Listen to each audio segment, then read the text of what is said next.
Halo sobatku, dimanapun kalian berada, gimana kabarnya? Semoga kalian dan keluarga dalam keadaan baik-baik saja ya. Kali ini kita akan membahas The Throne of Cell episode 32 yang tayang hari Kamis ini. Perlu diingat, ini hanya sekedar bocoran spoiler yang episodenya rilis tanggal 8 Desember 2022. Jadi, jika narasi dan video berbeda, mohon dimaklumi ya. Untuk kalian yang penasaran tentang cerita Throne of Cell episode 32 ini yang tayang 1 minggu sekali, oke, langsung aja kita ke ceritanya, gas. Pada ending episode 31 sebelumnya, kita diperlihatkan Han Qian yang meminta keadilan kepada Ying Sui Peng tentang insiden yang dilakukan salah satu anggota kuil asasinnya, yaitu Chai terhadap Yang Wenzhou. Sehingga pada saat yang sama, ia meminta Sui Peng untuk menyerahkan Chai serta diadili atas perbuatannya yang telah mencoreng aliansi kedua kuil.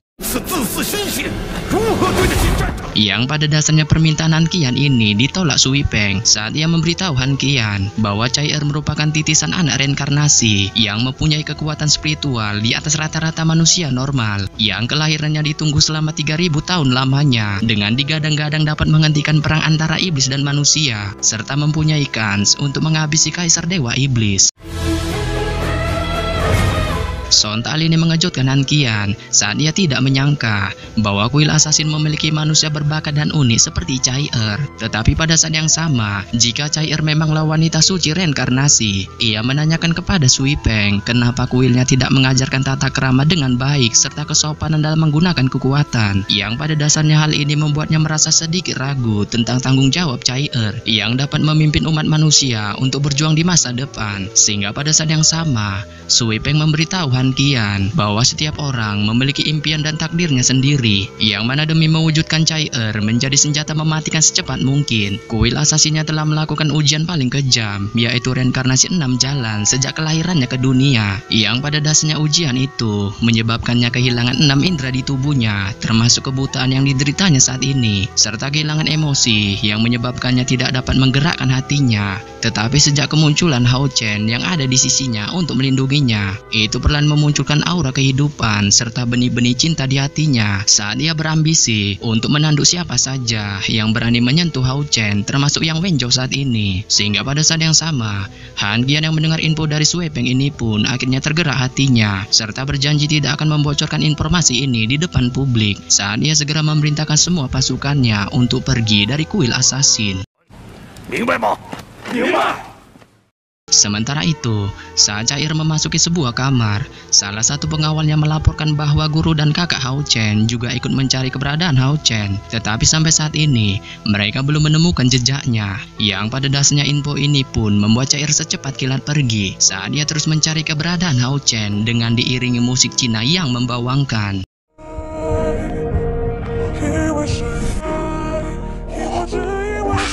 Aku suka susunya hingga tetes terakhir. Aku suka coklatnya hingga tetes terakhir. Dan di lain sisi, saat terus mengikuti kunang-kunang di depannya untuk menangkapnya, Hao Chen tiba-tiba terjatuh dari jembatan saat ia terus membayangkan sosok Chai yang pada dasarnya saat ia masih terus membayangkan sosok Chai tiba-tiba terjun bebas di atasnya untuk meraihnya. Sehingga pada saat yang sama, adegan meromantiskan pun segera terjadi saat Hao Chen meminta maaf kepada Chai tentang janji pertemuannya, serta pada saat yang sama, Chai pun memaafkannya. Nah, ini dia bocoran spoilernya. Setelah adegan meromantiskan Hao Chen dan Chai terjadi, Hao Chen tiba-tiba kembali ke kamarnya dengan keadaan rebahan saat ia perlahan membuka matanya serta keheranan terpancar di wajahnya. Dan saat keheranan masih terpancar di wajah Hao Chen, beberapa saat kemudian, gurunya dan kakaknya yaitu Yehua dan Li Xin kemudian datang untuk mengunjunginya. Saat Yehua segera memeriksa kondisi Hao Chen, terutama meridian dan organ dalamnya. Tetapi setelah menemukan bahwa kondisi seluruh tubuh Hao Chen Chen dalam keadaan sehat walafiat. Kegembiraan memenuhi wajahnya saat ia mulai mengutuk Hao Chen dengan marah atas tindakan mengerikan yang dilakukannya di kompetisi baku hantam melawan Yang Wenzhou. Mendengar kutukan marah dari gurunya, Hao Chen hanya bisa menundukkan kepalanya saat ia mengatakan kepada Ye Hua bahwa ia melakukan hal itu hanya semata-mata untuk menguji kemampuan dirinya, serta ia meminta Ye Hua untuk tidak marah karena ia berjanji tidak akan melakukan hal itu lagi di masa depan. Sehingga pada saat yang sama, Ye Hua yang mendengar perkataan Hao Chen ini pun malah menjadi sangat marah saat ia mengatakan bahwa ia memarahinya bukan karena dirinya menantang Yang Wenzhou, melainkan karena dirinya melakukan tindakan tulul dengan terus memaksa dirinya untuk melawan Wenzhou, padahal kekuatan mereka berdua terlampau cukup jauh. Yang pada dasarnya hal ini pun membuatnya menanyakan kepada Hao Chen tentang siapa yang kuat di antara dirinya dan Wenzhou. Sehingga pada saat yang sama, Hao Chen yang mendengar pertanyaan dari Ye Hua ini pun memberi tatapan bingung ke arahnya saat dia perlahan menjawab bahwa Wenzhou lah yang lebih kuat darinya. Melihat ini, Ye Hua segera mendengus dengan terus menatap Hao Chen saat dia terus menanyakan tentang hal pelatihan yang selama ini diajarkannya. Yang pada dasarnya pertanyaan dari Ye Hua ini membuat Hao Chen terdiam seperti patung saat Ye Hua melanjutkan nasihatnya kepada Hao Chen dengan memberitahunya untuk sadar diri jika bertarung dengan kesatria yang levelnya sedikit lebih jauh di atasnya. Serta pada saat yang sama, setelah memberi nasihat ini kepada Hao Chen, ia memperingatkan Hao Chen sekali lagi untuk tidak mengulangi tindakan konyol yang dilakukannya sebelumnya dalam pertarungannya dengan Wenzhou ke dalam pertarungan lain. Sehingga pada saat yang sama, Hao Chen yang mendengar peringatan dari gurunya ini pun bergegas membalas dengan hormat sembari menjawab ya. Setelah kepergian Ye Hua dan Li Xin dari kamarnya, Hao Chen mencuci wajahnya dan mulai berkultivasi saat ia merasakan tubuhnya sudah terasa jauh lebih baik. Tetapi pada saat ini, ia masih harus membiarkan energi spiritual eksternalnya dan luka di tubuhnya pulih. Yang pada dasarnya saat baru saja melakukan hal ini, ia tampaknya merasakan tidak ada setetes energi spiritual di dalam tubuhnya yang tersisa, melainkan ia hanya merasakan tunggu spiritualnya tampaknya kali ini telah memulihkan pancaran aslinya. Sehingga pada saat yang sama, Hao Chen kali ini memutuskan untuk duduk bersila dengan tenang dan memasuki keadaan meditasi saat ia terus memperhatikan dengan hati-hati terhadap kumpulan energi dalam tungku spiritualnya. Dan setelah kesadarannya memasuki tungku spiritualnya, Hao Chen segera merasakan ketiga sensasi yang pada dasarnya sebelumnya ia tidak bisa merasakan energi spiritual yang beredar di tungku spiritualnya. Tetapi sekarang ia bisa melihat tetesan cairan berwarna emas yang tampak berukuran seperti butiran beras. Saat Hao Chen yang melihat tetesan cairan ini segera terkejut, serta ia merasa tetesan cairan ini merupakan energi spiritual cair, sehingga tanpa sadar ia mulai berkultivasi sesuai dengan metode pelatihan sebelumnya.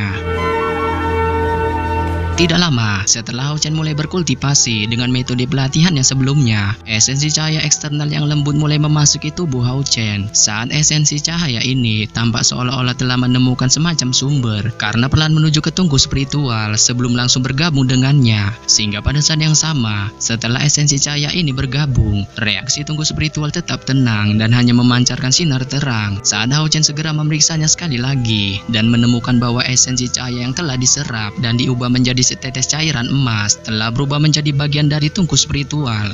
Sontak hal ini mengejutkan Hao Chen saat kegembiraan terpancar di wajahnya. Sehingga pada saat yang sama, setelah berhasil memperbaiki energi spiritual cair ini, ia berpikir sejenak untuk memperkuat energi spiritual ini serta membuatnya keluar dari tungku spiritualnya. Yang pada dasarnya setelah berpikir sampai titik ini, Hao Chen kemudian mengeluarkan pil pengumpulan spiritualnya. Sehingga pada saat yang sama, setelah Hao Chen mengambil pil pengumpulan spiritual ini, darah di tubuhnya langsung terangsang dan tiba-tiba reaksi tubuhnya terhadap esensi cahaya eksternal di udara sangat meningkat. Yang pada dasarnya hal ini juga diikuti dengan kecepatan penyerapan esensi cahaya eksternal saat esensi cahaya itu yang ada di udara diserap dari segala arah dan memasuki tubuhnya untuk segera diserap oleh tungku spiritualnya.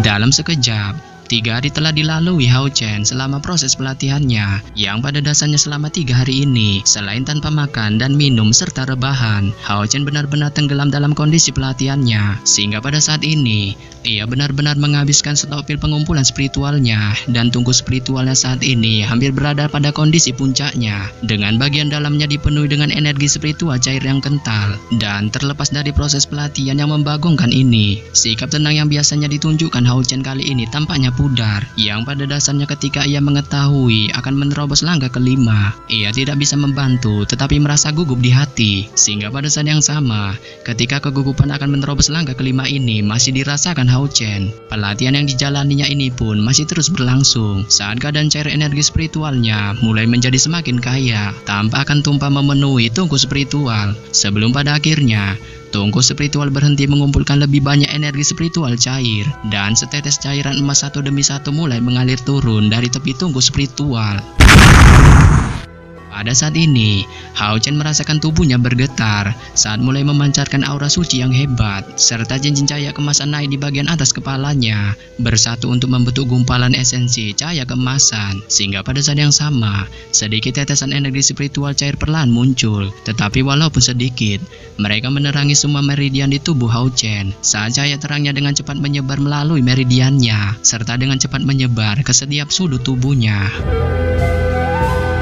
Sementara perubahan terjadi pada Hao Chen, tungku spiritualnya memancarkan cahaya cerah saat cincin brilian yang kaya telah terbentuk di dada Hao Chen serta menyebar di sekitarnya, sehingga pada saat yang sama itu membungkus seluruh tubuhnya di dalamnya saat tungku spiritualnya perlahan berputar di sekitar dadanya, menyebabkan tetesan energi spiritual cair satu demi satu tumpah keluar. Yang pada dasarnya setelah kejadian ini, pola mistik mulai muncul di permukaan tungku spiritual, saat itu mulai berevolusi dengan tungku spiritual, sehingga pada saat ini kegembiraan langsung terpancar di wajah Hao Chen saat ia mengetahui bahwa dirinya akhirnya berhasil menerobos langkah kelima serta dinobatkan menjadi seorang kesatria bumi.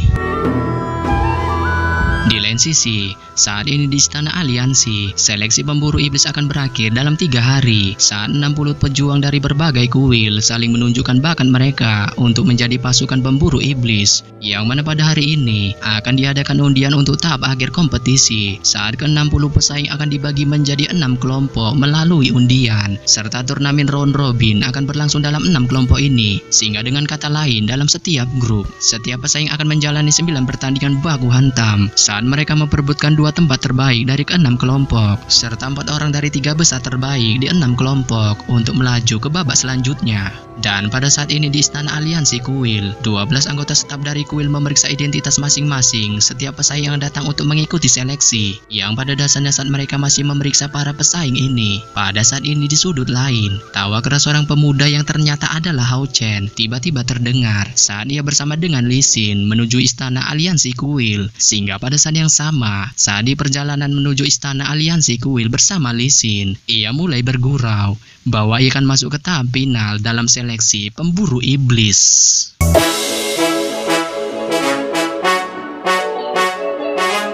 Yap. Sampai di sini saja saya menyampaikan bocoran spoiler Throne of Cell episode 32 yang baru tayang Kamis ini. Akhir kata saya ucapkan bye-bye.